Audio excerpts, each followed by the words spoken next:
I just wanted to ask you about how we can contribute back to society and give back, because everyone keeps talking about contributing and contribution, but it's really hard for each person to come up, and just want to hear your thoughts on it. See, when I talk about giving back something to you, that means I have stolen something from you already. Please don't do that. If you don't do the first act, the second act will not be necessary. As a part of this, we have started this conversation in the business world. It's still picking up momentum, but not enough momentum. I'm talking about structuring businesses in such a way that in any transaction, you're talking about sustainable business. Not only ecologically, the business also has to sustain as a business. Whether it's marketplace or marriage, unless it benefits both the people, this transaction is not going to go for long. Why can't businesses be built in such a way that it's naturally beneficial to everybody? Today, a lot of impact businesses are coming, which are all thinking on these terms. It is still not large enough as it should be, but it's beginning to happen. As a part of this, right now one of the biggest problems we need to address in the world in the next few years is going to be migration. It's estimated nearly 1.5 billion people will migrate in the next 5 to 10 years' time. When 1.5 billion people start moving, not one wall, people will try to build walls everywhere. And wall is a solution only till the tide is of a certain level. When the tide increases, it'll fall over the wall. I'm not just talking about one country, I'm saying everywhere. So what is the solution for this? This problem is just this, right now, nearly 80% of the world's investment is probably in approximately 25 to 30 cities on the planet. This needs to spread.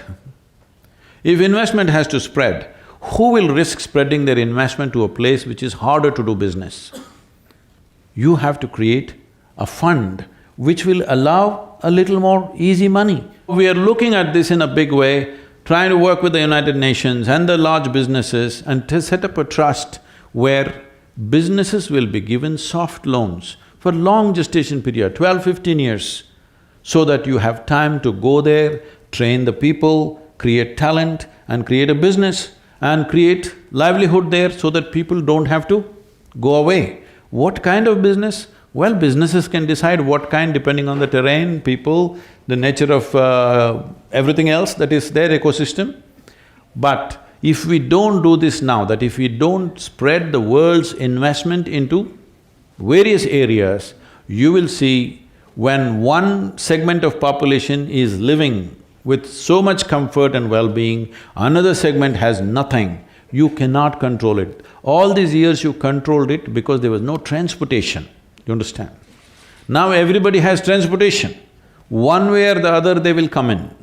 One way or the other they will come in. It doesn't matter what kind of barriers you put up, in the next 10 years' time, they will come anyway unless you put investments in various places and create livelihoods. The businesses have to be structured like this. Young people who are studying business, you must think of solving world's problems rather than just thinking of some fanciful ambition. Whatever activity we perform in the world, how deeply we touch another life is the most profound satisfaction of activity. That's the purpose of activity, really. Do you want to write a book that nobody wants to read? No. Do you want to cook something that nobody wants to eat? Do you want to build a building where nobody wants to live? When you do something, you want it to touch somebody's life. So if this is the thing, the young people who are going into business, you must think on these terms. How to impact maximum number of lives and where can we do it?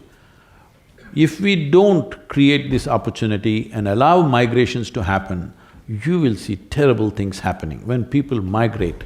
So you must understand this. Right now, between Africa and United States, at Spain, Italy, all these places, every year thousands of people are drowning in the waters, they are not reported. Media will not report that. Nobody wants to report that because they're unwanted people. Those thousands of people who left their homelands where they have lived forever and coming and desperately looking here and there, losing their wives and children and husbands and searching here and there, this is not a small thing. This is going to scale up in a tremendous way if we don't spread investment, if we don't spread businesses into societies which are stuck in poverty right now.